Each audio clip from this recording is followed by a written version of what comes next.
டைட்டாக இருந்ததோ இங்கே நரம்புகள் இழுக்க இழுக்க உங்கள் மனமானது ரிலாக்ஸ் ஆக ஆரம்பிக்கும். அது ரிலாக்ஸ் ஆகும்பொழுது முடிகள்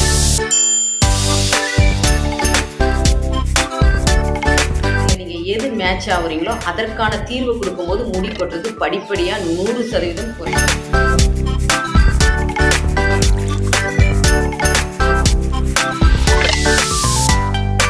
அந்த குளிர் பவுடரை ஆண்களும் பயன்படுத்திக்கலாம். வணக்கம். வெயில் காலம் ஆரம்பிச்சிருச்சு. அதனால் அவங்கவுங்க முடிஞ்ச அளவுக்கு வீட்டு வாசல்லையோ இல்லை மொட்டை மாடியிலையோ கொஞ்சமாக தண்ணி வைங்க. ஏதாவது ஒரு பறவையோ விலங்கோ அந்த தண்ணியை குடித்து தாகத்தை தீர்த்துக்கும். ஏன்னா வெயில் ரொம்ப அளவுக்கு அதிகமாக அடிச்சுக்கிட்டு இருக்கு. அதனால் நம்மளால் முடிஞ்ச ஒரு சின்ன உதவியாக பறவைகளுக்கும் விலங்குகளுக்கும் கொஞ்சமாக ஒரு சின்ன பண் பாத்திரத்தில் தண்ணி ஊற்றி வைக்கிறது அப்படிங்கிறது ரொம்பவே ஒரு நல்ல விஷயமா இருக்கும். ஹேர் ஃபால் ரொம்ப ஜாஸ்தியாக இருக்குது. உண்மையிலேயே எதனால் முடி கொட்டுது? முடி கொட்டுறதுக்கு உண்டான தீர்வு தான் என்ன? காலம் காலமாக நிறைய பேர் இந்த ஹேர் ஃபால் பற்றி பேசிட்டு தான் இருக்காங்க. ஆனால் நிரந்தரமான தீர்வு கிடைச்சதாவே தெரியல. ஹேர் ஃபால் எதனால வருது, அதை எப்படி நம்ம சரி பண்ணிக்கலாம், அதை பற்றி கொஞ்சம் விளக்கமாக சொல்கிறீங்களா? ஆமாம், இப்போ இருக்கிறவங்க எல்லாருக்குமே, அது சின்ன பசங்க பெரியவங்க இப்படிலாம் பாகுபட்சம் இல்லாமல் எல்லாருக்குமே முடி கொட்டிக்கிட்டு தான் இருக்குது. நான் என்னென்னமோ ஷாம்பு போட்டேன், டேண்ட்ரஃப் ஷாம்பாக இருக்கட்டும், இல்லை அதுக்கு நிறைய ட்ரீட்மெண்ட் கொடுத்துட்டேன், ஆனால் எனக்கு முடி கொட்டதே நிற்க மாட்டேங்குது. இயற்கை சார்ந்து நான் எவ்வளோ ஷீக்காகும், அதற்கு நிறைய மூலிகை எண்ணெயெல்லாம் கூட தடவிட்டேன், ஆனால் முடி கொட்டுறது தீர்வே இல்லை அப்படின்னு நிறைய பேர் என்கிட்டயே கேட்டுட்டாங்க. அதற்கு முக்கிய காரணம் உள்ளுறுப்பு கதகதப்பு இல்லாமல் இருக்கிறதுனால தான். ஏன்னா உள்ளுறுப்பு நல்லா இருந்ததுன்னா நம்மளுக்கு எல்லா உறுப்புமே வெளியே இருக்க அகத்தின் அழகு முகத்தின் தெரியுன்றது மாதிரி இல்லை, எல்லாமே நல்லா இருந்ததுன்னா வெளியே எல்லாமே ரொம்ப ஆரோக்கியமாக இருக்கும். இப்போ உள்ளுறுப்பு பலவீனம் தான் நம்மளுக்கு முடி கொட்டுறதுக்கு முக்கிய காரணமாக இருக்குது. இதுலேயே பல காரணங்களால் முடி கொட்டுறவங்களும் இருக்காங்க. இப்போ என்ன காரணம் அப்படின்றத நான் சொல்கிறேன். இதில் நீங்கள் எது மேட்ச் ஆகுறீங்களோ அதற்கான தீர்வு கொடுக்கும்போது முடி கொட்டுறது படிப்படியாக 100% குறையும். சரி, நுரையீரல் காஞ்சி போகிறதுனால கம்பல்சரி முடி கொட்டும். இப்போ நுரையீரல் காஞ்சி போகுது அப்படின்னா நம்ம தலையில் நீங்கள் இப்படி சொரிஞ்சிக்கினாவே வெள்ளை வெள்ளையாக பக்கு வரும். இப்போ வெள்ளை வெள்ளையாக பக்கு வரும், முடி கொட்டிக்கிட்டே இருக்கும். நீங்கள் என்ன தான் டேண்ட்ரஃப் ஷாம்பு போட்டாலும் போடும்போது அந்த வெள்ளைப்பக்கு இல்லாத மாதிரி இருக்கும், ஆனால் முடி கொட்டிக்கிட்டு தான் இருக்கும். அதுக்கப்புறம் காலையில் போடுறீங்க டேண்ட்ரஃப் ஷாம்பு போட்டு குளிக்கிறீங்க, நைட்டு பார்த்தீங்கன்னா திருப்பி அந்த வெள்ளையாக பக்கு வரும், மறுநாள் குளிக்க, இப்படியே லைஃப் லாங் நீங்கள் அந்த டேண்ட்ரஃப் ஷாம்பு போட்டுக்கிட்டு தான் இருப்பீங்க. இருந்த போதிலும் முடி கொட்டுறதுக்கு தீர்வே கிடைக்காது. அப்போ அது முதல் காரணம் நம்மளுடைய நுரையீரல் காஞ்சி போயிருக்கு. இப்போ அந்த நுரையீரல் காஞ்சி போனதை எப்படி சரி பண்ணலான்னா, ஆல்ரெடி நான் சொல்லியிருப்பேன். ஜஸ்ட்டு இந்த இடத்துல ஒரு 3 தடவை, அதே மாதிரி இந்த பக்கம் இந்த பள்ளத்துலேயும் ஒரு 3 டைம்ஸ், இங்கேயும் 3 டைம்ஸ். தினமுமே இந்த பயிற்சியை பண்ணுங்க. இது இல்லாமல் கம்பல்சரி அவங்க ஐஸ்கிரீம், ஐஸு, ஸ்வீட் ஐட்டம் இதெல்லாம் எடுக்காமல் இருக்கணும். இதெல்லாம் இருக்கும் பொழுது நுரையீரல் குளுமை அடையும் பொழுது முடி கொட்டுறது 100% கிளியர் ஆகும். இது நான் ஒருத்தர் 2 பேர் இல்லை, நிறைய பேருக்கு சொல்லி நல்ல ரிசல்ட் கிடச்சிருக்கு. ஸோ அதனால தான் நுரையீரல் காஞ்சி போச்சுன்னா முடி கொட்டுது அப்படின்றத நான் ஆணித்தரமாக சொல்லிக்கிட்டு இருக்கேன். அடுத்தது நம்மளுடைய வயிறு அளவுக்கு அதிகமாக சூடாகும் பொழுதும் நம்மளுடைய முடியானது கொட்டிக்கிட்டே இருக்கும். இப்போ நீங்கள் வயிறை குளுமைப்படுத்தினீங்கன்னா ஆட்டோமேட்டிக்காக அது சரியாயிடும். இப்போ வயிறுக்கு ஓவராக சூடாயிடுச்சுன்னா எப்படி இருக்கும் அப்படின்னா, அவங்களுக்கு சாப்பிட்டோன்னே மோஷன் போகிற மாதிரி இருக்கும். எப்போவுமே தண்ணியாகவே மோஷன் போவாங்க. வயிறு எப்போவுமே ஒரு வித கடமுடா அப்படின்னு இருக்கும். வயிறு உப்பிசமாகவே இருக்கிற மாதிரி இருக்கும். இவங்களுக்கெல்லாம் வயிறு கம்பல்சரி ஓவர் உஷ்ணத்தில் இருக்குது. ஏன்னா இவங்கெல்லாம் ப்ரோபயாட்டிக் உணவுகள் எடுக்கும் பொழுது அந்த முடி கொட்டுறது படிப்படியாக குறைய ஆரம்பிக்கும். ப்ரோபயாட்டிக் நிறைஞ்ச உணவுகள் எது அப்படின்னா, ஆவியில் வேக வச்ச உணவு, இட்லி, இல்லைன்னா பழையது கஞ்சி, இந்த மாதிரி புளித்த ஐட்டம், ரொம்ப புளிப்பு இல்லாமல் லைட்டாக புளிக்க வச்ச உணவுகளை நீங்கள் எடுக்கும் பொழுது உங்கள் முடி கொட்டுறது படிப்படியாக நிற்க ஆரம்பிக்கும். இன்னும் ஒரு சிலருக்கு மண்ணீரல் அளவுக்கு அதிகமாக குளுமையாக இருந்தாலும் முடி கொட்ட ஆரம்பிக்கும். இப்போ மண்ணீரல் யாருக்கு குளுமையாக இருக்கும் அப்படின்னா, நான் நல்லா தாங்க பசிக்குது, சாப்பிட்ட உடனே என்னால் வேலையே செய்ய முடியல, எப்போ பார்த்தாலும் அப்படியே உட்காந்துக்கிட்டே இருக்கலாமா அப்படின்னு எனக்கு ஒரு மனநிலை இருக்குது அப்படின்னா, கம்பல்சரி அவங்களுக்குலாம் மண்ணீரல் ஓவராக குளுமை அடைஞ்சிடுச்சு அப்படின்னு அர்த்தம். ஸோ இவங்கெல்லாம் என்ன பண்ணலான்னா, ஃபஸ்ட்டு பசி எடுத்து சாப்பிட்ணும். கண்டிப்பாக அவங்க இனிப்பே தொடவே கூடாது. இனிப்பு அப்படி பார்க்க கூடாது.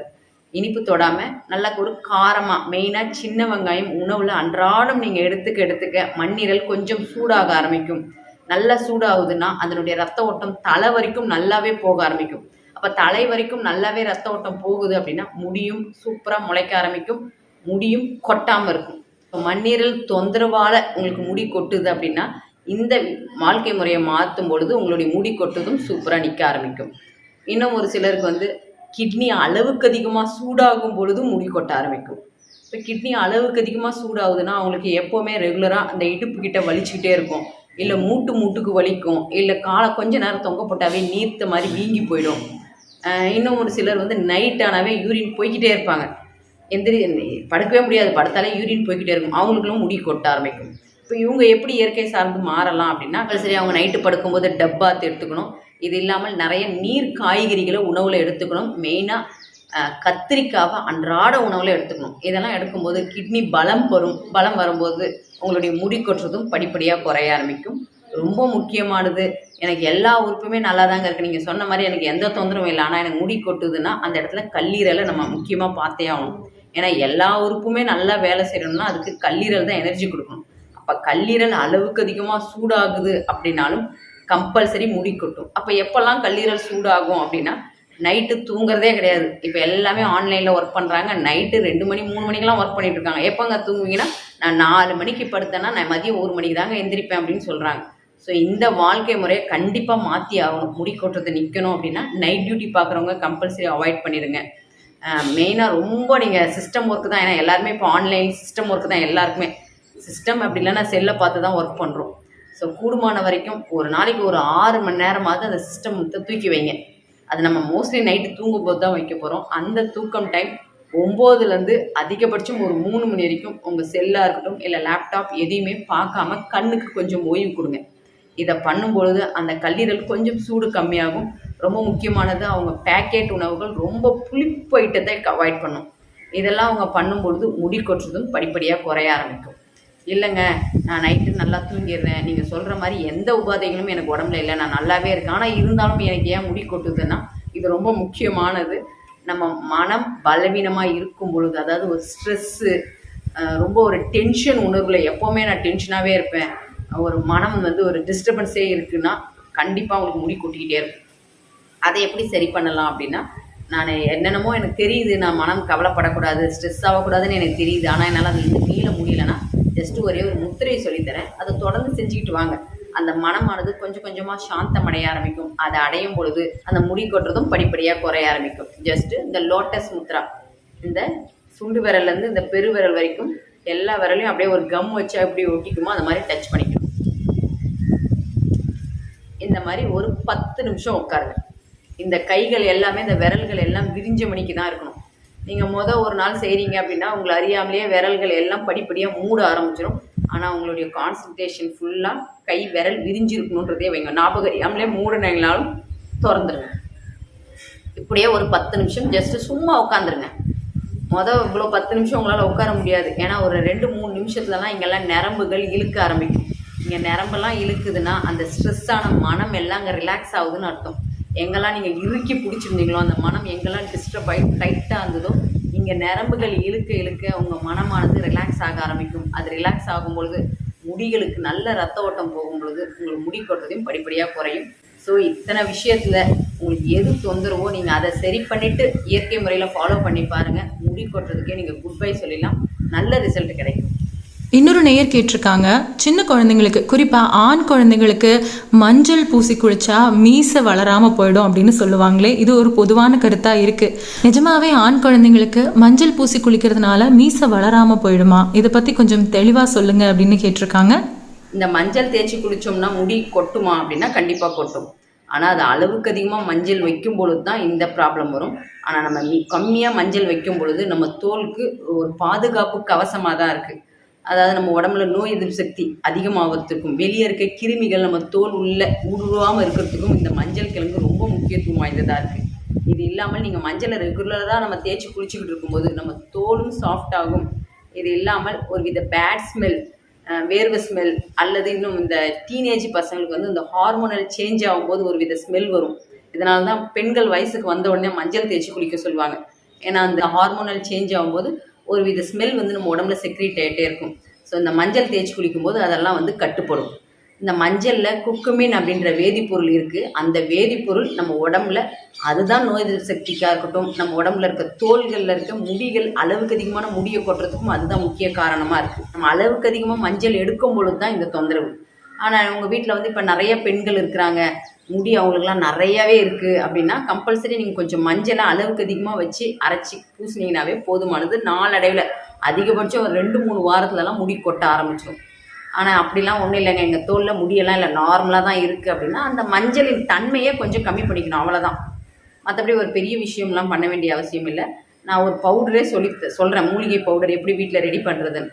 மூலிகை பவுடர் ரெடி பண்ணுறதுக்கு பல டெக்னிக் இருக்குது, நிறைய பொருள் இருக்குது, கிட்டத்தட்ட 100 பொருள்கள் கலந்துலாம் அரைப்பாங்க. ஸோ நான் வந்து சிம்பிளாக உங்கள் வீட்டில் சுற்றி என்ன இருக்கோ அதை வச்சு தான் சொல்ல போகிறேன். உங்கள் வீட்டில் இருக்க பொருளை வச்சு தயாரித்தாவே போதுமானது. நான் சொல்கிறதுலே ஒரு 2-3 பொருள் உங்களுக்கு கிடைக்கலனாலும் பரவாயில்ல, சும்மா இருக்கிறது வரைக்கும் பண்ணால் போதுமானது. நான் சும்மா பேசிக் தான் சொல்லித்தரேன். உங்களுக்கு நிறையா எங்களுக்கு இருக்குங்க, எனக்கு நிறைய பக்கத்துலேயே நாட்டு மருந்து கடை இருக்குது, நாங்கள் போய் கேட்டால் எனக்கு இவ்வளோ பொருள் தராங்க, எல்லாத்தையும் போட்டு அரைச்சிப்பாங்க, ஒன்றும் தப்பு கிடையாது. ஆனால் அந்த பவுடரை வெறுமனே தண்ணி ஊற்றி கலக்க தேய்க்காமல், சோப்பு போடாமல் இந்த பவுடரில் பாலை மிக்ஸ் பண்ணிவிட்டு உடம்பெல்லாம் தேய்க்கலாம், அல்லது பாலுக்கு பதில் தயிர் கலந்துக்கலாம், அல்லது தேங்காய் பால் கூட ஊற்றிக்கலாம். இதை அப்ளை பண்ணிவிட்டு நம்ம உடல் முழுவதும் மசாஜ் பண்ணி ஒரு 2 நிமிஷத்தில் நீங்கள் வாஷ் பண்ணிட்டு வந்துடலாம். ரெகுலராக இல்லை இதெல்லாம் பண்ணும்போது உங்கள் தோல் எப்போவுமே சாஃப்டாக இருக்கும். சரி, என்னென்னலாம் பொருட்கள் தேவை அப்படின்னா, ஒரு 1/4 கிலோ வந்து பச்சை பயிறு, ஒரு 200 கிராம் கடலைப்பருப்பு. நம்ம பச்சை பயிரை விட கடலைப்பருப்பு கொஞ்சம் கம்மியாகவே இருக்கட்டும். இதில் ஒரு 50 மஞ்சள் இருந்தால் போதுமானது. ஒருவேளை உங்கள் உடம்புல நிறைய முடி இருக்குது அப்படின்னா 50ன்றதை 100 இல்லைன்னா 150 மஞ்சள் கூட போட்டுக்கலாம். ஸோ உங்கள் உடம்புல முடி இருக்கிறத பொறுத்து தான். நீங்கள் இந்த பவுடர் ஆண்கள் மட்டும்தான் தேய்க்க போகிறாங்கன்னா 50 போதுமானது. பெண்களும் தேய்க்க போகிறாங்க, எங்களுக்கு உங்கள் தோலெல்லாம் முடியலாம் இல்லைங்க நார்மலாக தான் இருக்குன்னா 50 போதுமானது. இந்த மஞ்சளில் 2 விதமாக இருக்குது, கஸ்தூரி மஞ்சள், கிழங்கு மஞ்சளுக்கு. கிழங்கு மஞ்சள் நம்ம உடம்புல தடவினோன்னா மஞ்சளாக தெரிய ஆரம்பிக்கும். அதனாலேயே நிறைய டீனேஜ் லேடிஸ் வந்து அதை இப்போ அவாய்ட் பண்ணிட்டாங்க. ஏன்னா ரொம்ப மஞ்சளாக இருக்குது, வெளியே போகும்போது ரொம்ப மஞ்சளாக இருக்கிற மாதிரி இருக்குது அப்படின்றதுனாலேயே அதை அவாய்ட் பண்ணிட்டாங்க.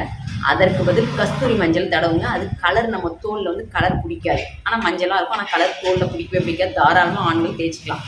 ஸோ ஒரு 50 மஞ்சள் கிழங்கு, ஒரு கைப்பிடி மருதாணி இலை, ஒரு கைப்பிடி வேப்ப இலை, ஒரு கைப்பிடி குப்பைமேனி இலை, ஒரு கைப்பிடி கருவேப்பிலை, செம்பருத்தி பூ இருந்ததுன்னா காஞ்ச பூ ஒரு கைப்பிடி, அதே மாதிரி செம்பருத்தி இலையும் காய வச்சு போட்டுக்கலாம்.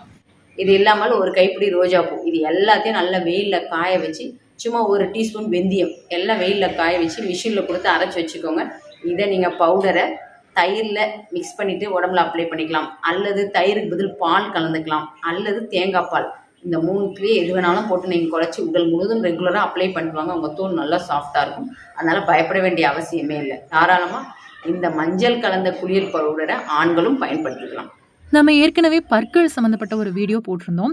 அந்த வீடியோவில் ஒரு நேயர் கேட்டிருக்காரு, பல் மேல கருப்பு நிறத்துல சொத்தை இருக்கு, அதை கிளீன் பண்ணி அடைச்சிடலாமா, இல்லைனா இயற்கையாவே அதை சரி பண்றதுக்கு ஏதாவது வழி இருக்கா, அது மட்டும் இல்லாம பல்லு சொத்தையாகாம இருக்கிறதுக்கும் சொத்தையான பல்ல சரி பண்றதுக்கும் என்ன பண்றது அப்படின்னு கேட்டிருக்காங்க. அதை பத்தியும் தெளிவான விளக்கம் கொடுக்குறீங்களா? பல்ல வந்து சொத்தை அடைஞ்சிடுச்சு, இதை எப்படி நம்ம சரி பண்ணலாம் அப்படின்னா, நம்ம ஆல்ரெடி சொல்லிட்டோம், உள்ளுறுப்பு பலவீனம் தான் வெளியே தொந்தரவாக கொடுக்கும் அப்படின்னு சொல்லிட்டோம். இப்போ பல்லில் கருப்பாயிடுச்சு அப்படின்னா அதை க்ளீன் பண்ணி மாவு வச்சு அடைக்கிறது தான் பெஸ்ட்டு. உறுப்பு கெட்டு போச்சு, அதனால் வெளி உறுப்பும் பலவீனமாக தெரிஞ்சிடுச்சு. இதை நீங்கள் க்ளீன் பண்ணி அடைச்சிருங்க. நீங்கள் இனிமேல் வாழ்க்கை முறை ஃபாலோ பண்ணும் பொழுது அடுத்த பல் சொத்தை இல்லாமல் நம்ம காப்பாற்றிக்கலாம். இல்லை ரொம்ப உள்ளே நோண்டி போச்சுங்க, அதுக்கு ஏதாவது ஒன்றும் பண்ண முடியாது, வலியை தாங்கிக்கலாம், ஒன்றும் பிரச்சனை இல்லை. இந்த இப்போ பல்லெல்லாம் ரொம்ப சொத்தையாக இருக்குங்க, நான் ஹாஸ்பிட்டலுக்கே போக மாட்டேன், வேறு ஏதாவது வலி சொல்லுங்கன்னா, வலி இருக்குது, ரொம்ப எனக்கு வீங்குது, அதெல்லாம் ஒன்றும் பயப்பட வேண்டிய அவசியமே இல்லை. அந்த வலியை நீங்கள் தாங்கிக்கணும், அவ்வளோதான். சரிங்க, எவ்வளோ நாள் இந்த வலியெல்லாம் தாங்கணும் அப்படின்னா 1 நாள் 2 நாள் கிடையாது. ஏன்னா நீங்கள் உணவுச்சாரை நீங்கள் மாற்ற ஆரம்பிச்சிட்டிங்கன்னா அந்த கிட்னி தன்னுடைய தன்மையை 7 அல்லது 8 வருஷங்களுக்கு மாற்றணும். ஆல்ரெடி பல விஷயத்தில் சொல்லியிருப்பேன். அப்போ நீங்கள் உணவுச்சாரம் மாறும் பொழுது 7 வருஷத்துக்கு அப்புறம் அந்த பல் சொத்தை இயற்கையாகவே வலி இல்லாமையே சரியாயிடும். ஆனால் நம்மளால் அவ்வளோ நாள்லாம் வெயிட் பண்ண முடியாது. ஸோ ரொம்ப வலி வேதனை இருக்குன்னா கம்பல்சரி ஹாஸ்பிட்டலில் போய் க்ளீன் பண்ணி நீங்கள் அடைச்சிக்கலாம். ஆனால் இனிமேல் நீங்கள் இந்த வாழ்க்கை முறையை மாற்றும் பொழுது, அதாவது உணவு முறையை மாற்றும் பொழுது, அந்த கிட்னி தன்னைத்தானே புதுப்பிக்கும் பொழுது மேற்கொண்டு பல் சொத்தை இல்லாமல் பற்கள் ஆரோக்கியமாகவே இருக்கும். அதுக்கப்புறம் ரெகுலராக நீங்கள் வந்து நல்ல ஒரு ஹார்டான பொருள்லாம் கடிக்கும் பொழுது உங்களுடைய ஈர்ப்பு ஸ்ட்ராங் ஆகும். ஸோ அதனால் பற்கள் ஆரோக்கியமாக காப்பாற்றிக்கலாம். ஸோ வந்துடுச்சு அப்படின்னா வேறு வழி இல்லை, க்ளீன் பண்ணிக்கோங்க. இனிமேல் வராமல் இருக்கிறதுக்கு தான் வழி சொல்கிறேன். கம்பல்சரி உங்களுடைய குழந்தைகளுக்கு, ஏன்னா நம்ம வரும் தலைமுறை தான் ரொம்ப முக்கியம், குழந்தைங்களுக்கு இயற்கை சார்ந்து பழக்கப்படுத்துங்க. இதெல்லாம் பழக்கப்படுத்தும் போது குழந்தைங்கள் பிற்காலத்தில் ஆரோக்கியமாக இருப்பாங்க. நன்றி.